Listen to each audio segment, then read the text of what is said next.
Ini memahami karakter ini yang jadi faktor penentu keberhasilan kita dalam menanam anggrek. Assalamualaikum warahmatullahi wabarakatuh. Nama saya adalah Dedek Santoso. Saya adalah owner dari Sidoarjo Nursery. Alamat Jalan Martorejo, RT 3 RW 3 nomor 14, Kelurahan Dadaperjo, Kota Batu. Kalau alat dan bahan ya kalau untuk budidaya pembesaran paling ya mesin semprot, kemudian kalau media bahannya ya areng, pot, ya penuh pupuk, ada fungi dan pestisida, greenhouse dan greenhouse. Kalau dalam hal perawatan anggrek itu yang paling penting adalah agroklimat. Klimat itu artinya lingkungan, bagaimana kita membuat lingkungan anggrek itu sesuai dengan habitat anggreknya. Klimat ini kan meliputi suhu, kelembapan, sirkulasi udara, cahaya tempat, cahaya dan ketinggian tempat. Kalau dendro sendiri secara umum ya, kalau dendro kan ada yang mulai dataran rendah sampai dataran tinggi, tapi secara umum dendrosium adalah rata-rata ini dataran rendah dengan suhu panas, kemudian sirkulasi udaranya juga cukup, kelembapannya juga kelembapan sedang sampai ke kering.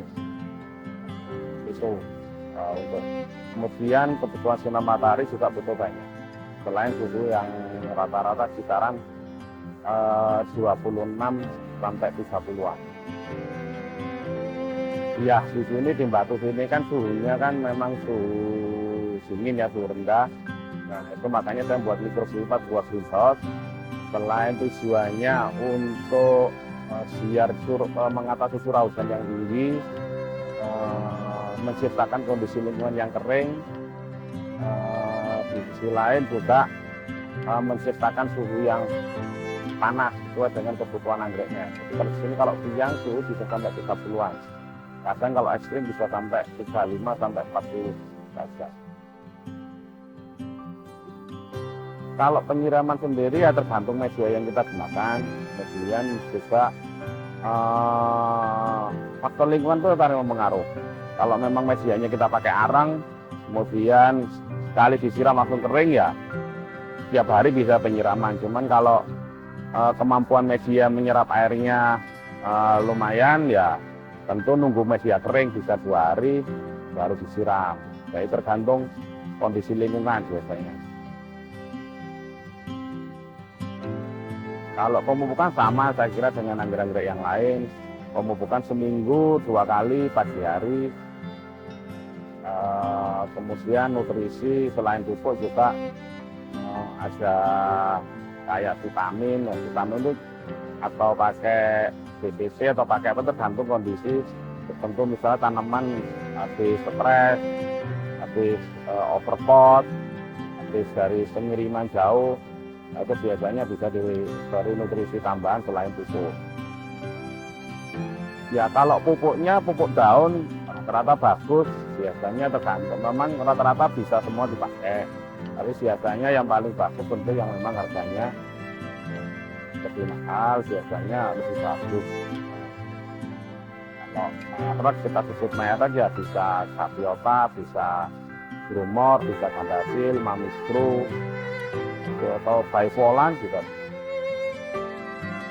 Ya semua merek tapi yang memang pupuk daun. Kemudian juga tergantung dengan kebutuhan. Oh tanaman ini sih siling remaja, dewasa, tentu berbeda-beda kandungannya. Ada kandungan yang untuk bibit kecil ya bisa untuk awal-awal start awal pakai PK tinggi. Kemudian setelah itu bisa pakai kandungan N tinggi. Kalau tanaman remaja NPK rata dan untuk dewasa bisa pakai PK tinggi. Kalau hama penyakit ya biasanya kita lebih mengedepankan preventif pencegahan daripada pengendalian. Jadi di sini memang rutin untuk penyemprotan baik fungisida atau insektisida ataupun acaricida itu ya rata-rata seminggu sekali atau 2 minggu sekali. Itu rutin wajib. Kalau memang curah hujan tinggi ya bisa ditambah lagi volume. Enggak, biasanya kan minggu pertama eh, kita pakai insek, kemudian minggu kedua bisa pakai fungicida. Nah, nanti insek bisa ganti sama akarisida. Kalau akarisida biasanya untuk jenis-jenis sama penyakit fungal. Kalau yang punya penyakit lain ya bisa pakai insektisida. Masalah utama itu kita mencari kondisi yang pas untuk setiap jenis, seperti karakter anggreknya. Ini yang paling menentukan buat kebutuhan anggreknya, ini kebutuhan cahayanya atau panas, sedang, atau teduh.